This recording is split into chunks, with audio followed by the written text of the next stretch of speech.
Hello everyone, কেমন আছেন সবাই? আশা করি সবাই ভালো আছেন। আলহামদুলিল্লাহ আমিও ভালো আছি। চলে আসলাম আপনাদের মাঝে নতুন একটি ভিডিও নিয়ে। তো গত পর্বে দেখেছেন আমার হাজব্যান্ড আমরা ঘুরতে গিয়েছিলাম বিবাহবার্ষিকী উপলক্ষে। তো আজকে আপনাদেরকে ভিডিওতে দেখাবো আমি তার থেকে কি কি গিফট পেয়েছি, সেই নিয়ে থাকবে আজকের এই ছোট্ট ভিডিওটি। ভিডিওটা স্কিপ না করে পুরোটা দেখার অনুরোধ রইল। ফার্স্টেই চলে গেলাম জুতা কিনতে। আমার জুতার প্রতি উইকনেসটা একটু বেশি। আমার বাসায় 1000 জুতা থাকার পরও আমার জুতার প্রতি উইকনেসটা কমে না। এটা হচ্ছে তালতলার বাহিরের এরিয়া। এখানে অনেক রকমের জুতা আছে, বিক্রি করছে সবাই। তো এখানে অনেক ভ্যারাইটিস কোয়ালিটির জুতা আছে, আপনারা চাইলে এখান থেকে নিতে পারেন। তো এই জুতাগুলো ভালো, বাট এগুলো আমি অনেক আগে ইউজ করা হয়েছে বা ব্যবহার করা হয়েছে আমার, যার কারণে আমি চাচ্ছিলাম একটু নতুনত্ব কিছু নেওয়ার জন্য। নতুন নতুন জিনিস ট্রাই করা তো ভালো বলেন। যেখান থেকে আমার জিনিস পছন্দ হবে আমি ওখান থেকে পারচেস করতে পছন্দ করি। সেটা হোক ব্র্যান্ডের জিনিস, সেটা হোক নন ব্র্যান্ডের, এটা আমার কাছে ম্যাটার করে না। আমার মূল হচ্ছে পছন্দটা। তো আমার যদি একটা ব্র্যান্ডের জুতা পছন্দ হয়ে থাকে ওইটা আমি পারচেস করি, আর পছন্দ না হলে আমি ব্র্যান্ডের জুতাও কিনি না। তাই আমাদের উচিত প্রত্যেক শ্রেণীর লোকদেরকে সম্মান করা। তারপর চলে গেলাম একটা জুতা স্টোরে। এখানকার সবগুলো জুতাই সুন্দর ছিল। আমার কাছে এই জুতাটা বেশি পছন্দ হয়েছিল দেখে আমি ট্রায়াল দিচ্ছিলাম এবং আমার কাছে ভালো লেগেছিল। আর এরকম জুতাগুলো কিন্তু এখন অনেক বেশি ট্রেন্ডিংয়ে চলছে, তাই আমিও দেরি না করে সবার সাথে তাল মিলিয়ে পারচেস করে ফেললাম। তারপর চলে আসলাম চুড়ির দোকানে। অনেকদিন যাবত চুড়ি কিনবো করে কেনা হচ্ছিল না। তো ফাইনালি আজকে চলেই আসলাম চুড়ির দোকানে।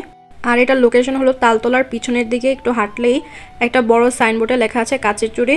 তো এটা হচ্ছে 3 তলায়। অনলাইনেও তাদের চুড়িগুলো আমি দেখেছিলাম। তো আজকে একটু সামনাসামনি দেখব, আপনাদের সাথেও শেয়ার করব তাদের চুড়ি কীরকম। বিয়েতে লাল চুড়ি, ঈদের রঙিন চুড়ি, এগুলো আমাদের উৎসব রং আরও বাড়িয়ে তোলে। এখন তো মেটেল, পুঁতি, সিলভার, এমনকি হ্যান্ডমেড চুড়িও ট্রেন্ডে রয়েছে। পোশাকের সাথে মিলিয়ে চুড়ি পরার এই চল আমাদের ফ্যাশনের একটি সুন্দর অংশ। এখানে অনেক রকমের চুড়ি ছিল, যেমন কাচের, তারপর হচ্ছে গিয়ে জড়ি জড়ি টাইপের চুড়িগুলা। তো এখানে আমি যেই টাইপের চুড়ি চাচ্ছিলাম, ব্রাইডাল আর হচ্ছে গর্জিয়াস চুড়ি, এখানে আমি আসলে দেখতে পাচ্ছিলাম না ওরকম ব্রাইডাল গর্জিয়াস চুড়িগুলা। আমার কাছে ওই চুড়িগুলো অনেক বেশি ভালো লাগে এবং ট্রেন্ডেও কিন্তু এখন ওই টাইপের চুড়িগুলোই চলতেছে। তাদের পেজে কিন্তু অনেক সুন্দর সুন্দর চুড়ি দেখছিলাম আমি, বাট এখানে কেন নাই আই ডোন্ট নো।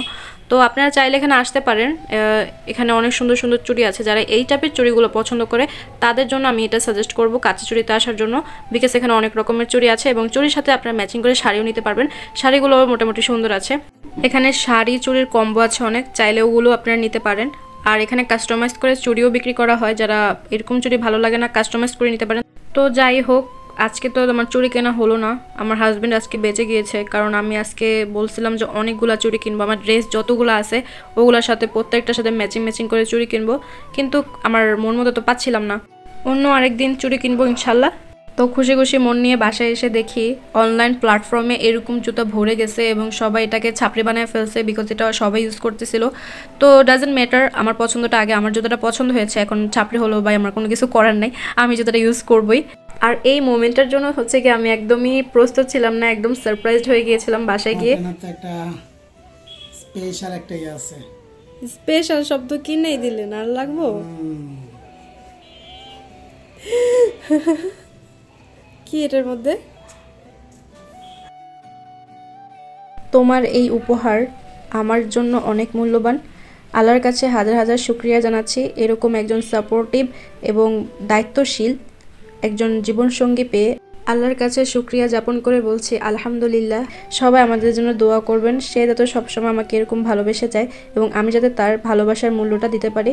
সবাই আমাদের জন্য দোয়া করবেন। সুন্দর হয়েছে আন্টিরা, থ্যাংক ইউ। ভালো আছে? পছন্দ হয়েছে তোমার? আলহামদুলিল্লাহ, অনেক সুন্দর হয়েছে। Thank you so much my love for this beautiful gift. I am so lucky to have you. আজ ভিডিওটি এখানেই শেষ করলাম। আমার এই ছোট্ট ভিডিওটি আপনাদের কাছে কেমন লেগেছে আপনার এই মূল্যবান মন্তব্যটি কমেন্ট বক্সে জানাতে ভুলবেন না। Thanks watching this video. দেখা হবে নতুন কোনো ভিডিওতে, ততদিন ভালো থাকবেন, সুস্থ থাকবেন। আল্লাহ হাফেজ।